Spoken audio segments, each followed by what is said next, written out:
তোমার নাম? আমার নাম, বাপের বাড়ির নাম দেবী, আর এখানের নাম হচ্ছে মালিনী রায়চৌধুরী। শ্রী আচার্যদেবের মা আমাকে এই মালিনী নামটা দিয়েছে। বাহ, কি সুন্দর নাম। আমার বয়স সঙ্গে নামটা মিল করে দিয়েছে। আচ্ছা বৌদি, তোমাকে আমার কিছু কথা জিজ্ঞেস করার আছে। তুমি তো বিয়ের পরে ঠাকুরবাড়ি এসেছো, আগে তো তুমি এখানে থাকতে না। তো তুমি ঠাকুরবাড়ি এসে তোমার এতদিনে বেশ কত বছর বিয়ে হলো তোমার? এখানে 2005-এ বিয়ে হয়েছে। 2005-এ বিয়ে হয়েছে। গলার একটু জোরে বলো না, তো সবাই শুনতে পাবে না। ধরো 2005 থেকে আজকে 2025, তার মানে 20 বছর হলো তুমি এখানে ঠাকুরবাড়িতে আছো। এবার 3 জুন আমার বিয়ে ছিল। আচ্ছা, 2 বছর পূর্ণ হলো। আচ্ছা, তো তুমি একটু বলো তো, আচার্য পরম্পরা, ঠাকুরবাড়ি, সৎসঙ্গী, ঠাকুর ফ্যামিলি, ঠাকুর পরিবারের সঙ্গে ওঠা বসা, তারপরে ধরো এই যে একটা সৎসঙ্গী পরিবারে, ঋত্বিক পরিবারে বিয়ে হয়ে আসা, ঠাকুর পাওয়া, তোমার জীবনের এই কথাগুলো, ভালো মন্দ মানুষকে জানানো, বলো তো তুমি কি বলবে, ঠাকুরের কথা একটু বলো। আমার ছোটবেলাতে আমি মাকে দেখতাম ঠাকুরকে পুজো করতে। আমার বেশিরভাগই ঘুম ভাঙতো, হয় মা প্রার্থনা করছেন, না হলে মা জয়রাধে করছেন। সেই শব্দ শুনে আমার ঘুম ভাঙতো একদম ছোটবেলায়। আর মাকে দেখতাম যে ঠাকুরের সঙ্গে কথা বলতেন, মানে সংসারের কথা মা ঠাকুরের সঙ্গে শেয়ার করতেন। আমি একদিন মাকে প্রশ্ন করেছিলাম, মা তুমি যে ঠাকুর, তখন তো ঠাকুর বুঝতাম না, তখন দেখতাম একটা দাদুর ফটো।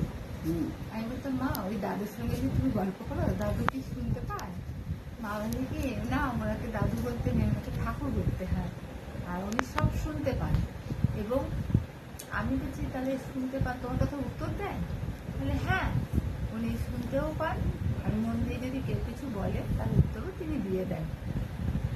ছোট মনের বিশ্বাস, মানে বাচ্চা মন তো, তখন আর অত প্রশ্ন জাগেনি যে ফটো কি করে উত্তর দেয়। তখন তোমার বয়স? তখন আমার বয়স এই ছোটবেলা বলতে কি, এই 7-8 বছর বয়স হবে। হ্যাঁ, তখন মাকে ওই শুনলাম যে ঠাকুর সব শুনতে পান, বুঝতে পারেন, বলতে পারেন। ছোট্টবেলায় আমার একটা বিশ্বাস হতো। তারপরে যখন মা, ছেলেবেলায় তো আমরা দুষ্টুমি অনেক করি, আর সেই শাসনটা সবসময় মায়েরই বেশি হয়। আমিও সেরকম মায়ের শাসনের মধ্যেই ছিলাম। কোনো কোনো দিন হয়তো পড়াশোনায় ঢিলে দিলাম বা খেলাধুলো বেশি করলাম, সেদিনকে মা বুঝতে পারি যে মা খুব রেগে গেছে, আজকে কপালে দুঃখ আছে।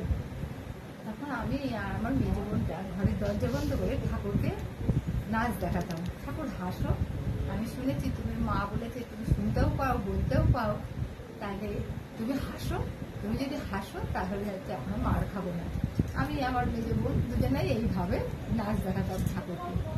তো দেখতাম সত্যি সত্যি ঠাকুর যেদিনকে হাসি হাসি মুখটা, সেদিনকে যতই বদমাইশি করি, দুষ্টুমি করি না কেন, কোনো না কোনো কারণে আমরা মারের হাত থেকে বেঁচে যাই। মা এত রেগে গেছেন, লাঠি নিয়ে আমাদের ধেয়েছেন, মারবে পুরো একদম। মা বেশিরভাগ মারতেন আমাদের সন্ধ্যের পরে, না সন্ধ্যের পরে তো ছেলে মেয়ের কোথাও বেরোতে পারবে না, সেই সময় মোক্ষম টাইম শাসন করতে। সেই মা হয়তো লাঠি নিয়ে দরজা ভেতরে পেটাবে, হয়তো বাবা বাড়িতে চলে আসলেন, না হলে মার আশেপাশে কোনো প্রতিবেশী চলে আসলেন, তো মা তাড়াতাড়ি লাঠি পেলে তাদের সঙ্গে ব্যস্ত হয়ে যেত, অত অটোমেটিক মার রাগটা কমে যেত, মানে মারটা খাওয়া হতো না। এইভাবে দেখে ঠিক তো ঠাকুর হাসলে তো আমরা বেঁচে যাই। তারপরে এখন ছোট্টবেলায় উঠে এবার ঠিক করলাম যে আমরা ঘুম থেকে উঠে ঠাকুরের মুখটা দেখবো কেমন। তখন যে ইষ্টভীতি জিনিসটা আমরা জানতাম না, যে দীক্ষা না নিলেও ইষ্টভীতি করা যায়, এই জিনিসটা জানতাম না। কিন্তু ওই ঘুম থেকে উঠে যে ঠাকুরের মুখটা দেখতাম, ঠাকুর হাসছেন না মুখটা গম্ভীর করে আছেন, সেইটা দেখতাম। আমার মনে হয় ওর মধ্যে দিয়ে আমি আমার একটা অনুভূতি যে ওর মধ্যে দিয়ে মনে হয় যে চোখটা খুলেই ঠাকুরের মুখটা দেখবো। একটা ইষ্টভীতি যেমন আমরা করি, যে চোখ খুলে যেমন ইষ্টভীতি করতে হয়, জিনিসটা আমার মনে হয়। তখন তুমি ইষ্টভীতি করতে? তখন ইষ্টভীতি করতাম না, ও তখন দীক্ষা হয়নি। আচ্ছা, এখন বুঝি দুটাই আমার ইষ্টভীতি হতো। আচ্ছা, ঠাকুরকে গিয়ে আগে মুখটা দেখি, কারোর মুখ দেখতাম না, আগে উঠে চোখটা বন্ধ করে চোখটা খুলে গিয়ে ঠাকুরের মুখটা দেখতাম। ঠাকুর হাসছেন না, মুখ গম্ভীর আছে, হুম হুম দেখতাম যেদিনকে ঘুম থেকে উঠে ঠাকুরের মুখটা হাসি হাসি, সেদিনটা আমাদের খুবই ভালো যেত। হুম। যেদিনকে দেখতাম মুখটা গম্ভীর, সেদিন তো ভয়ে ভয়ে থাকতাম, কিছু না কিছু সত্যি সমস্যা এসে হাজির হতো। এটা আমাদের বাড়িতেও দেখেছি। এটা হ্যাঁ। সব সময় আমার মাও বলতো, আমিও এর মধ্যে দিয়ে আমার দেখেছি ঠাকুরকে এটা। ভালোবেসে ফেলেছি। ঠাকুরের মুখের মধ্যে একদম ঠিক ঠিক বলো। হ্যাঁ, এর মধ্যে দিয়ে আমি ঠাকুরকে কেমন করে ভালোবেসে ফেললাম। এবার যখন আমি মাধ্যমিক পাশ করলাম, তখন আমি নিজে থেকেই বললাম, মা আমি না দীক্ষা নেব। খুব ভুল করলি, মা কাঁদিস তখন না, বললেন, দূরে সরে যা। দীক্ষা নিবি, এটা তো ভালো কথা। হুম, তখন মা সেই দিনই ঋত্বি দাদাকে ডেকে আমাদের দীক্ষার ব্যবস্থা করে। তখন তোমার বয়স? তখন আমি মাধ্যমিক পাশ করেছি। ও আচ্ছা। হ্যাঁ। হুম, ওই 15-16 বছর, 16 বছর। 16 না, হ্যাঁ। 15, 14, 15 বছর মনে হবে। হ্যাঁ। ঠিক আছে, আমি দীক্ষা নিয়ে নিলাম। মাও খুশি। কিন্তু দীক্ষা নেওয়ার পর আমার মামা বাড়ি, মাসির বাড়ি, এরা সবাই দীক্ষিত। ওনারা মাঝে মাঝে আসেন দেওঘরে। হুম, আর আমার মা ভয় পেতেন বাবা বিহা কোনোদিন ঠাকুর বাড়ি আসেনি। আমার কিন্তু ভীষণ ইচ্ছা হতো যে আমি ঠাকুর বাড়ি আসবো। ওদেরকে পয়সা বলতাম যে আমি পয়সা জমে নিয়েছি, কত খরচা হবে রে, সেই পয়সা আমি জমাচ্ছি, তা আমাকে নিয়ে যাবি, তোরা যখন যাবি না, মামার মেয়েদের বলতাম, তোরা যখন যাবি আমাকে নিয়ে যাবি। তারা বলতে ঠিক আছে, কিন্তু আমার মা তো ছাড়তেন না, ভয় পেতেন। হুম, তারপরে এমন একটা সময় আসলো যখন আমার মনে হতো কি যে ঠাকুর বাড়ি থাকবো, জানি কেন আমার এটা ইচ্ছা হতো। আর মাকে আমার সম্বন্ধ দেখাটা হতো, মাকে একদিন বলেই ফেললাম, মা তুমি আমার বিয়ে থাওয়া দিও না। বিয়ে থাওয়া মানে ঝগড়াঝাটি অসাধ্য, এটা আমার একটা বাধাই ছিল, এটা একটা ঝামেলার জিনিস। তাহলে মা তুমি বিয়ে থাওয়া দিও না, আমি শুনেছি দেওঘর আশ্রমের লোক থাকে, আমাকে ওখানে রেখে এসে আমি ওখানে থাকবো। বাহ, ঠাকুরের এমন দেখো দয়া, মনে মনে সত্যি। টান, ঠাকুর বাড়ি সত্যি। থাকবো। হ্যাঁ, এই যে ঠাকুরকে না আমার মনে হয় একটু ভালোবাসলে মনে হয় আপনা থেকে সব রাস্তা খুলে যায়। হুম, একদম আমার একদম। জীবনটা একদম মানে আমি নিজেই বুঝতে পারি না আমি কোন পাকে পড়েছিলাম, কত যেন ফুটে আমি ঠাকুরের চরণে এসেছি। এ আমার জন্মান্তরে মনে হয় সাধনা ছিল। এই জন্মের সাধনায় আমি ঠাকুরকে এতটা পেতে পারি না, আমার অনুভূতিতে যেটা মনে হয়। হয়তো পূর্বজন্মে আমি ঠাকুরের ছিলাম বা 100 সাধনা ছিল হুম। ঠাকুরের ঘরে, তাই আমি অতি সহজেই আমি ঠাকুরকে পেয়ে গেলাম। তারপরে ওদিকে তো অনেক সম্বন্ধ, আমার বাপের বাড়ি মানে কলকাতার দিকে অনেক সম্বন্ধ ঠিকঠাক হয়েছে। আমার মা বলতেন যে মানে আমার মায়ের একটা টার্গেট ছিল কি যে ঠাকুরের নারী নীতিতে যেটা বলে, ঠাকুর যেটা বলেছেন সেরকম একটা সম্বন্ধ হবে, হুম, সেইভাবে সম্বন্ধ খুঁজতে থাকে। তো সম্বন্ধের আত্মীয় স্বজন তো সবাই তার অত ঠাকুরকে বোঝে না, হ্যাঁ, তারা এক একদিন এক একটা সম্বন্ধ নিয়ে এসে হাজির হতো। আর আমি ঠাকুরকে বলতাম, ঠাকুর তুমি জানো আমি জানি না, এরকম একটা বলতাম যে ঠাকুর এই বিয়েটা তো হয় না। কোনো কোনো জায়গায় এমন হয়েছে পুরো বিয়ের দিন তারিখ সব ঠিক হয়ে গেছে, দেনা পাওনা ঠিক হয়ে গেছে, সেই সময় ধুম করে বিয়েটা ভেঙে গেল। হ্যাঁ, আমি ভাবতাম যে ঠাকুরকে বলতাম, ঠাকুর এটা তো সবাই রাজি হয়ে গেছে, তুমি তো এই বিয়ে পছন্দ করো না, অথচ এই যদি বিয়ে হয়ে যায় তাহলে কি হবে। ঠাকুর দেখতেন কোনো না কোনো কারণেই আমার বিয়েটাকে ভেঙে দিতেন, ছেলের পক্ষ থেকেই অরাজি হয়ে যেত। হুম, এরকমই ঠাকুরের মানে চরণে আমি স্থান পেয়েছি। আর এই যে বিয়ের ব্যাপারটা, এটা মানে আমি ভাবতেই পারি না কিভাবে যে বিয়েটা হলো। তোমার সঙ্গে বিয়ে হলো কি করে? এই বাড়িতে তোমার বিয়ের যোগাযোগটা কে করলো? এটা এটাও ঠাকুরে করেছেন। আমার আচ্ছা। শ্বশুরমশাই আমার পাশে গুরু ভাইয়ের বাড়ি গেছেন, হুম, আর সেই সময়তে আমার মাও ওই বাড়িতে গিয়ে উপস্থিত হয়েছেন। আচ্ছা, পাশেই মা আমাকে বললেন যে আমি ওই ঠাকুমাকে দেখে আসি, অনেকদিন যাই না, তুই রান্না করা হয়েছে, এটা গুছিয়ে গেছি রাখ, তুমি আসবে সে খেতে দেবো। মা 10 মিনিট পরে ঘুরে বাড়ি এলেন। বাড়ি এসে আমাকে বলছেন কি এই একটা কাপড় পরে তৈরি হয়ে নিত, একজন আসবেন, দেওঘর থেকে এসছেন, একটু দেখবি। আমি তখন রেগে গেলাম যে দেখবে 11টা 11:30 বাজে, এই সময় কেউ মেয়ে দেখতে আসবে? আচ্ছা ওরকম বলতে নেই, উনি ঠাকুর বাড়ির এদিকেই থাকে আশ্রমে, উনি আসবেন, একটু গুছিয়ে নাও। আমি একটা নর্মাল শাড়ি পরে তৈরি হয়ে নিলাম। আমার শ্বশুরমশাই দেখতে আসলে, দেখে আমাকে একটু লিখতে দিলেন একটা সংস্কৃত জ্ঞান, আমি সংস্কৃত এক্সপিরিয়েন্স, আমার সংস্কৃত নিয়ে পড়া, সেই সংস্কৃত একটা কোটেশন লিখতে দিলেন। তারপরে লিখলাম, উনি দেখে নিয়ে বললেন একটু বাংলা স্পেলিংটা ভুল হলেন, এটা আমার বকলেন, বকে নিয়ে আবার আগে করে বললেন যে তুমি বানান সম্পর্কে সচেতন হবে, মানে ভয়ে ভয়ে লিখেছি তো একটু ভুল হয়েছে। যাই হোক, আমার শ্বশুরমশাই থেকে পছন্দ হয়ে গেছে। এবার শ্বশুরমশাই পছন্দ হওয়ার পর আত্মীয় স্বজনকে পাঠালেন, তারাও দেখে পছন্দ, লাস্টে আমার হাজব্যান্ডকে পাঠালেন। এই দেখে ছেলেকে পাঠালেন, এই ছেলের আমাকে দেখে পছন্দ হয়নি, কারণ কি আমি মানে তোমার ছবি দেখে? ছবি না, আমাকেই দেখতে পাঠিয়েছিল। ও আচ্ছা, তোমাকেই দেখতে পাঠিয়েছে। হ্যাঁ, আমাদের আশ্রম মন্দিরেরই, আমাদের বাপের বাড়ির যে মন্দির, মন্দিরের একজন গুরু ভাইকে নিয়ে আমাদের বাড়ি গেলেন উনি দেখতে। কিন্তু ওনার আমাকে পছন্দ হয়নি, কালো বিয়ে। এবার বিয়েটা তো কাটাতে হবে, কিভাবে কাটাবেন? আমরা তো কোনোদিন আশ্রমে আসিনি। উনি ভাবছেন এরা কি 10-15 দিনের মধ্যে আশ্রমে যেতে, এদের এটাই বলি 10-15 দিনের মধ্যে আপনি যে আশ্রমে গিয়ে ঠাকুর পরিবারের পারমিশন যদি হয়, আর আমার মা দেখেনি, মায়ের যদি মত হয়, তাহলে হয়তো বিয়েটা হতে পারে, দেখতে পারেন। তো বলে উনি চলে এলেন।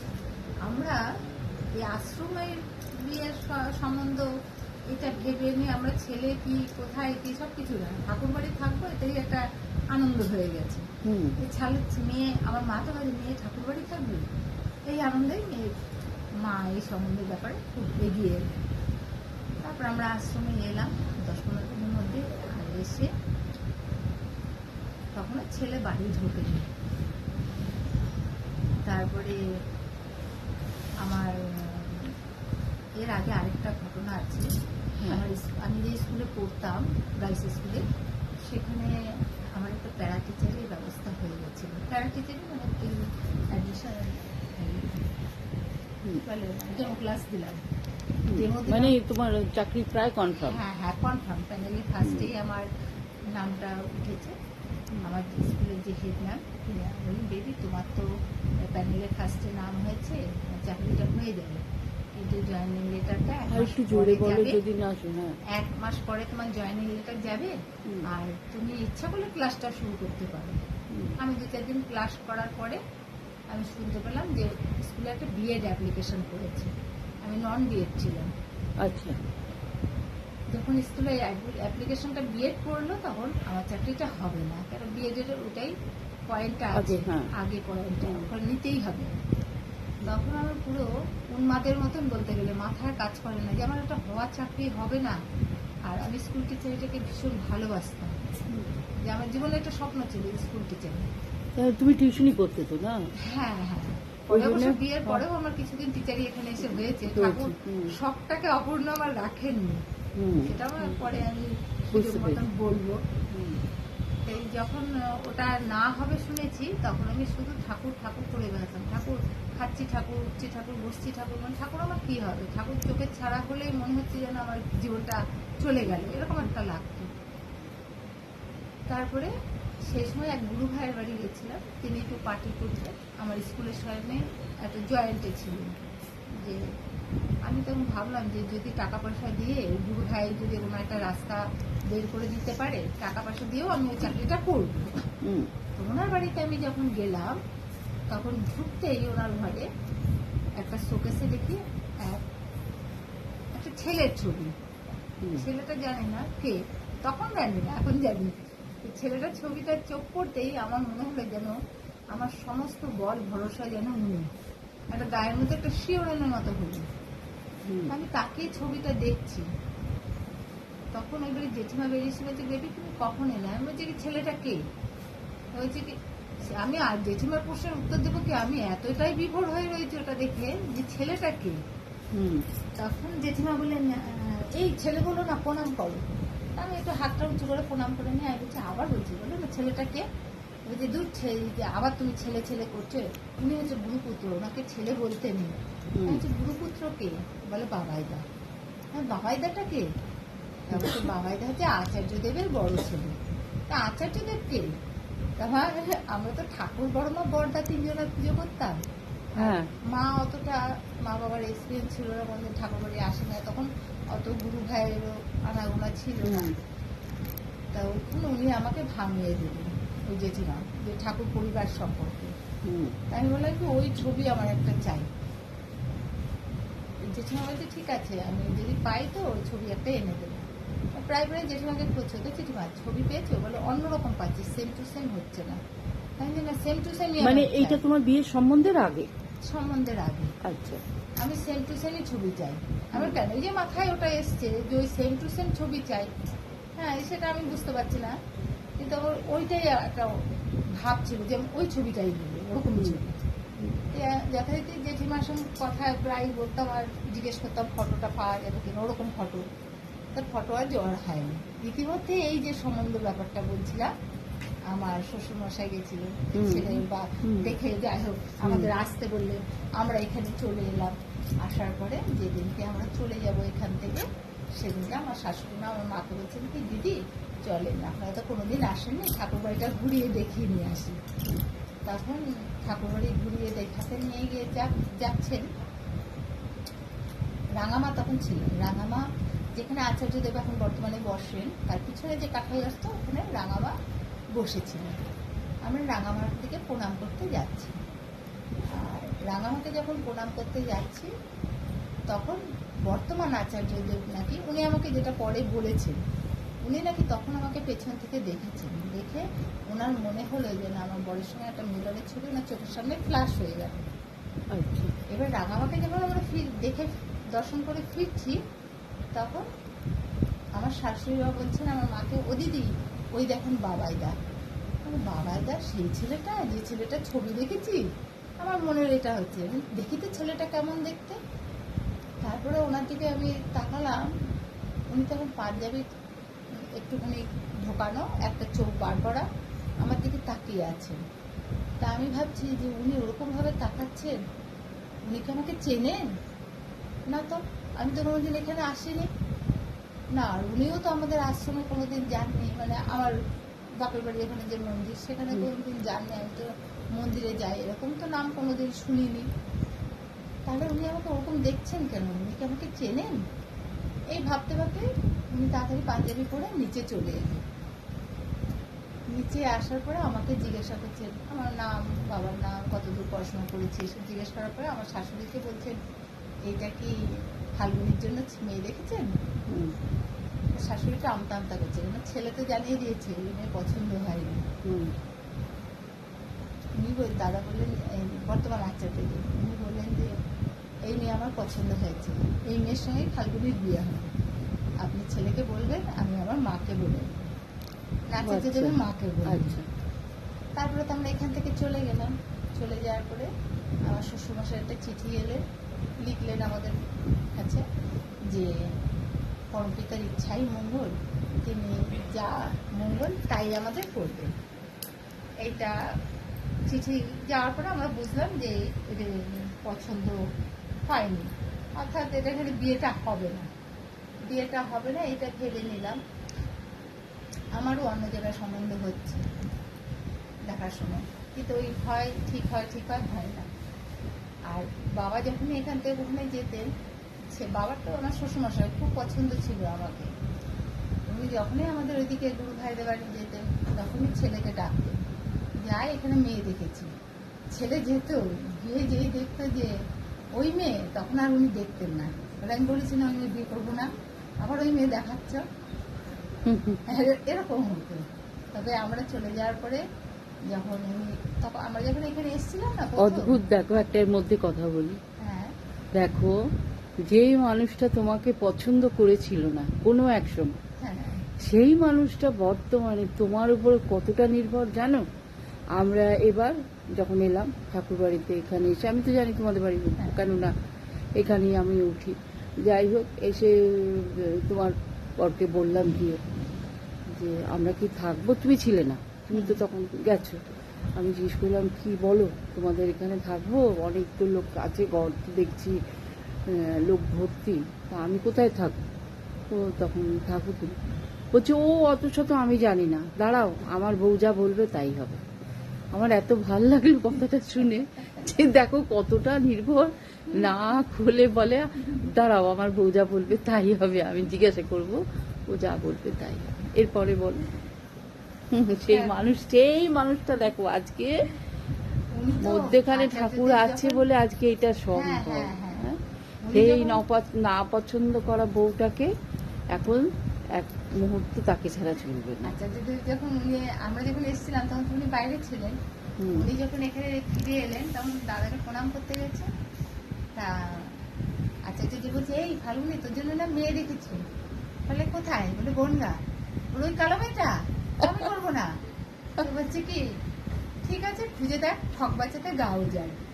তার মানে ওরা এখন বুঝি যে উনি তো দর্শক দেখা হয়ে গেছে, ওই যে চোখের সামনে ফ্লাশ হয়ে গেছে, হুম, তা ওনার দেখা হয়ে গেছে যে এখানেই আমার হবে।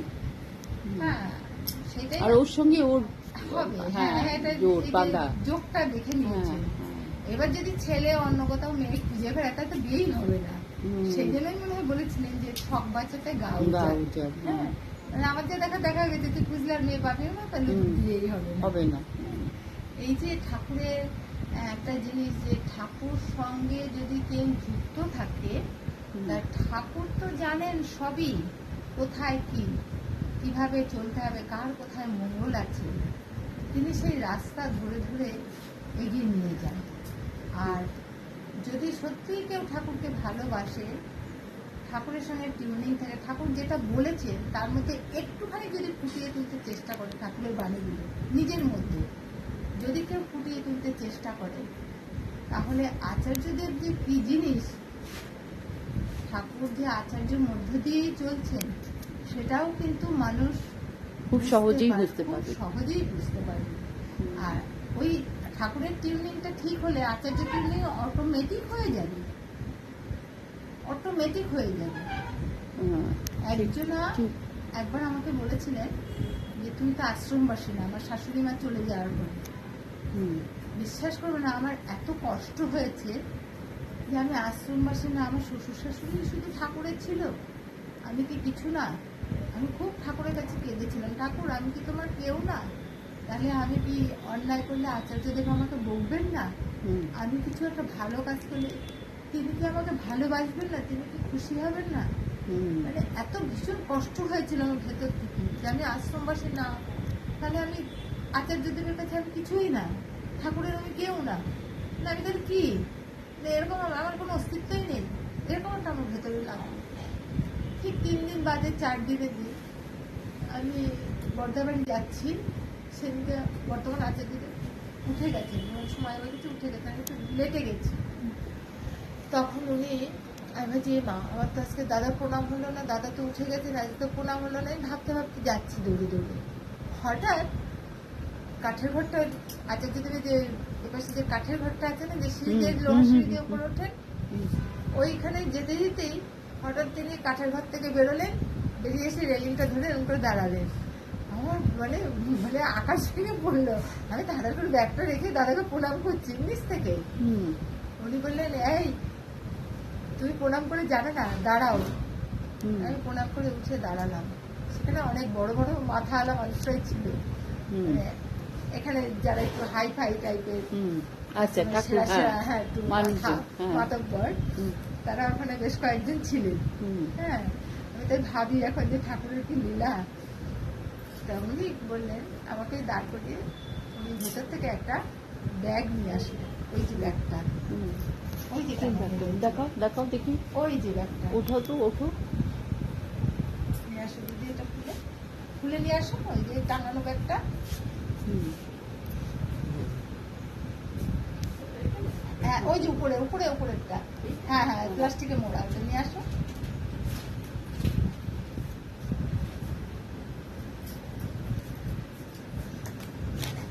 এই যে এইটা, এইটা দাদা নিজে হাতে আমাকে এনে দিলেন, বাহ, দিয়ে বলছেন শোনো, এইটা যে আমাকে দিয়েছে হুম, সে আমাকে খুব ভালোবাসে, খুব ভালোবাসে, খুব অসাধারণ। ভালোবাসে, আমি এটা তোমাকে দিলাম, তুমি এক্ষুনি নিয়ে গিয়ে ওটা টানিয়ে দেবে।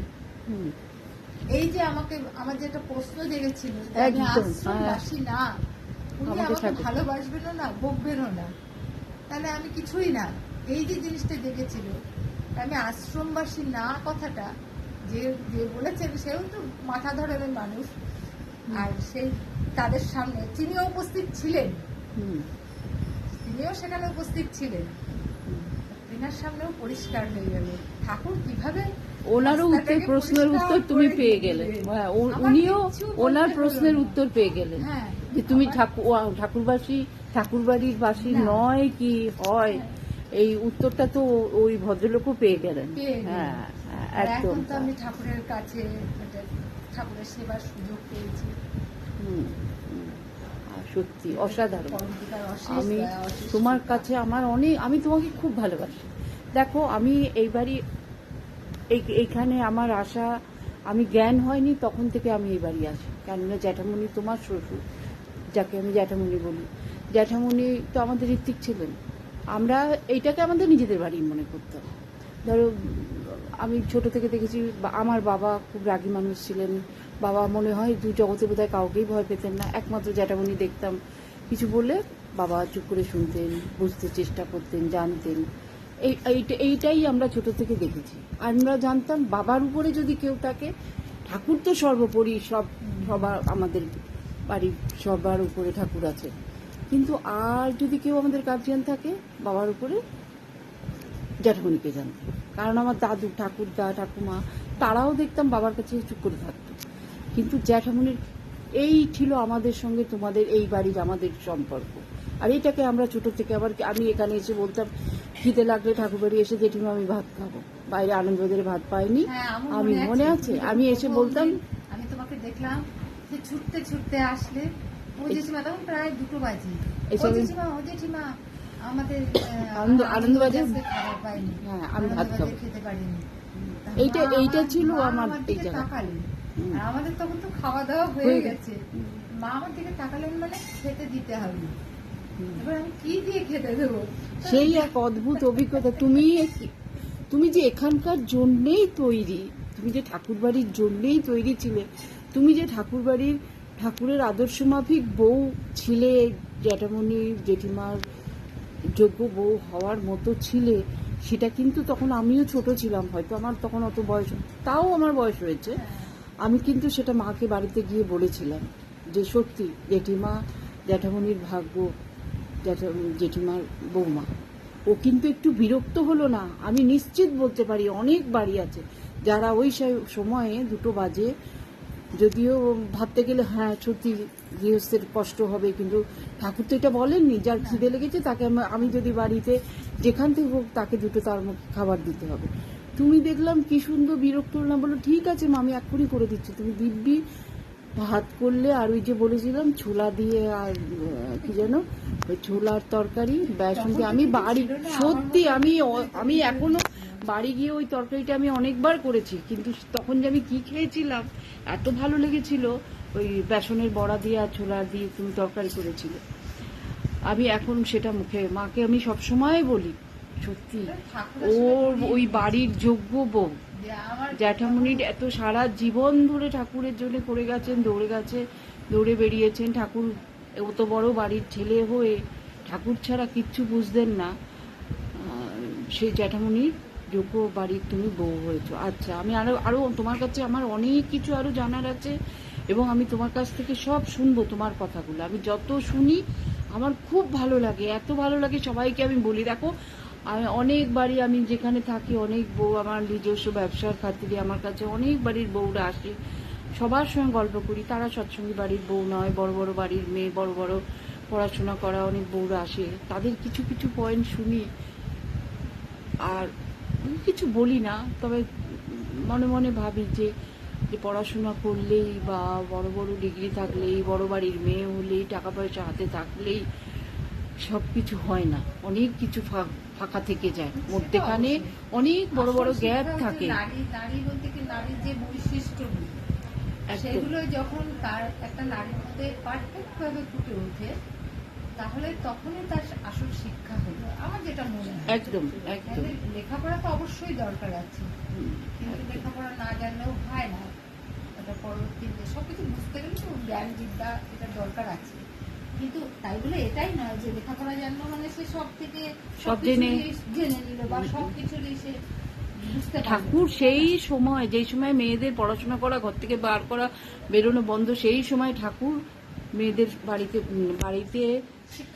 শিক্ষার ব্যবস্থা মেয়েদের জন্য করেছিলেন। তার মানে ঠাকুর তো পড়াশোনা চাইতেন, জরুরি, সেটা ঠিকই, পড়াশোনা শিক্ষা সবার জন্য, কিন্তু এডুকেশনটাই যে মানুষের লাস্ট সেটা নয়, সেটার জন্যে জরুরি ঠাকুর সঙ্গে যুক্ত হওয়া। সোজা কথা, রেজাল্ট এই হয়েছে, ওই করেছে, সেই করেছে, এই সারপ্রাইজ পেয়েছে, তখন ঠাকুর বলছেন, ঠাকুর কিছু না, হ্যাঁ না কিছু বলছেন না, বলে নিয়ে হঠাৎ ঠাকুর বললেন কি, এই তোর মেয়ে কুলো ঝাড়তে জানে?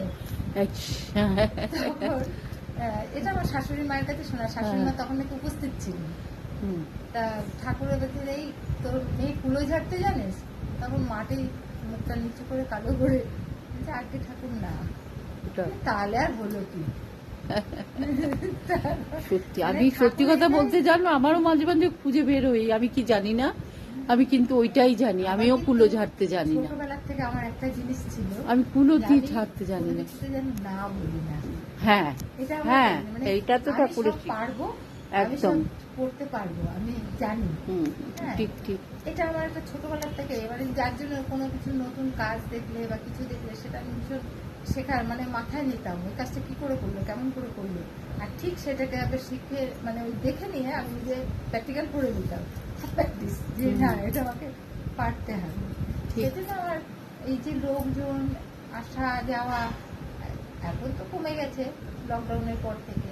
আর শাশুড়ি মা থাকতে আমার নতুন বউ হয়ে এসেছি যখন, তখন সকালবেলায় দেখতাম লোক এসছে, সকালের বেলায় লোক বেরিয়ে যাচ্ছে, রাতে এসছিল বেরিয়ে যাচ্ছে, আবার বিকেল বেলায় এসে মানে ওনাদের রিক্সায় তুলে দিয়ে এসে আবার এসে ঢুকলো, আবার রান্না। এটাই তো ঋত্বিকের বাড়ি গো। হ্যাঁ হ্যাঁ, এমন এক একদিন হয়েছে আমাদের রান্না খাওয়া হয়ে গেছে, আমার একটা দিনের কথা খুব মনে পড়ে যে আমাদের রান্না খাওয়া হয়ে গেছে, খাওয়া হয়নি, এবার 10 জন না 8 জন এসেছিল, বাচ্চা টাচ্চা ধরে 10 জন। এবার মা বলছে, মামনি ওদের খেতে দিতে হবে। আমি তো বুঝলাম না, রে বাবা আমার আবার রান্না করতে হবে। আমার মা কি রাগ হয়েছিল সত্যি করে বলো তো? হয়নি, আমি রাগ হয়নি, মানে ভাবছি আবার আমাকে রান্না করতে হবে 10 জন। আমাদের এগুলো কিন্তু আমার মা করেছে, তবে কি আমার শাশুড়ি মা, আমার মাকে দেখেছি খাওয়া হয়ে গেছে, মা তখন তো গ্যাস ছিল না সেই সময়, যখন আমরা ছোট, তোমাদেরও তাই, ওই সময় মা গ্যাস মানে উনুন জ্বালাতো, উঠি আবার উনুন জ্বালালো, আবার রান্না করবে লোক এসে। বাবা ঋত্বিক ছিলেন। রাগ হয়নি, মানে আমি চিন্তা করছি টাইমটা তো ওভার হয়ে যাবে খাওয়া দাওয়া, আমাদের তো শ্বশুরমশাই 1টার মধ্যেই খাওয়া, খেতে যেতে, তোমরা জানো সবাই 1টা পার হয়ে গেলে কখনোই আর খাবেন না, সেদিন দুপুরে খাওয়া বন্ধ, টাইম ছিল। আমার শাশুড়ি মা ওই টাইমটা আমাদের মেনটেন করাতেন। তাই আমি বলছি যে তাহলে রান্না যদি আমি এখন চাপাই তাহলে রান্নাটাই তো করে উঠতে পারি, ঠিক টাইমে খাওয়াটা হবে না।